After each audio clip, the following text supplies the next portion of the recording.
প্রিয় মৎস্য খামারি ভাই ও বন্ধুরা, আসসালামু আলাইকুম। দেশ এবং প্রবাস থেকে যারা আমাদের ভিডিওটি প্রতিদিন লক্ষ্য করেন তাদেরকে জানাই অসংখ্য ধন্যবাদ। আজকে আপনাদের সাথে ভিন্ন ধরনের একটা মাছের টপিক নিয়ে আলোচনা করব। এগুলো হচ্ছে হাইব্রিড বিদেশি মাগুর মাছের পোনা। তো যারা পচা টাইপের পুকুর আছে, যেমন এটা হচ্ছে অবৈধ মাছ, বিশেষ করে পচা যারা টাইপের পুকুর আছে তারা এই মাছগুলো অবশ্যই চাষ করতে পারেন। তো এই মাছগুলো দেখা যাচ্ছে 3 থেকে 4 মাসে আপনার 1.5 কেজি 2 কেজি ওজন হয়ে থাকে। এদের বাজার মূল্য হচ্ছে আপনার 130 থেকে 150 টাকা কেজি অনায়াসে বিক্রি করা যায়। তো এগুলো বিদেশি থাইল্যান্ডি মাগুর। তো এগুলো রাক্ষসী টাইপের মাছ। তো এই মাছগুলো শতক প্রতি 400-300 করে চাষ করা যায়।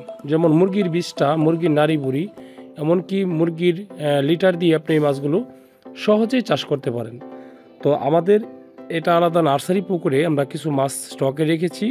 তো এই মাছগুলো নিতে চাইলে অবশ্যই আমাদের সাথে যোগাযোগ করেন। দাম দর আলোচনা সাপেক্ষে এই মাছগুলো প্রাকৃতিক খাবারেই বড় হয়ে যায় এবং পুকুর আলাদাভাবে তৈরি করতে হবে না। যত ধরনের পচা পুকুর আছে এই মাছগুলো খাবার না দিলেও বড় হয়ে যাবে।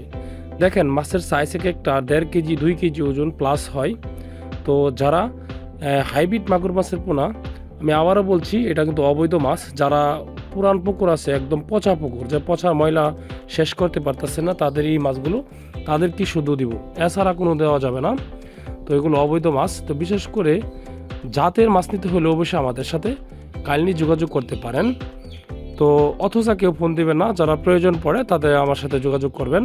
তো আপনারা কুড়া দিয়ে একটা খাবার প্রাকৃতিক তৈরি করতে পারবেন। কুড়া, বুসি, এমনকি সরিষার খোল, এমনকি ফিড দিয়ে হাতে বানানো খাবার আপনারা এই মাছকে খাওয়াইতে পারবেন। এগুলো খায় কম, বাড়ে বেশি। তো আজকে এই পর্যন্ত, ভালো থাকবেন, আল্লাহ হাফেজ।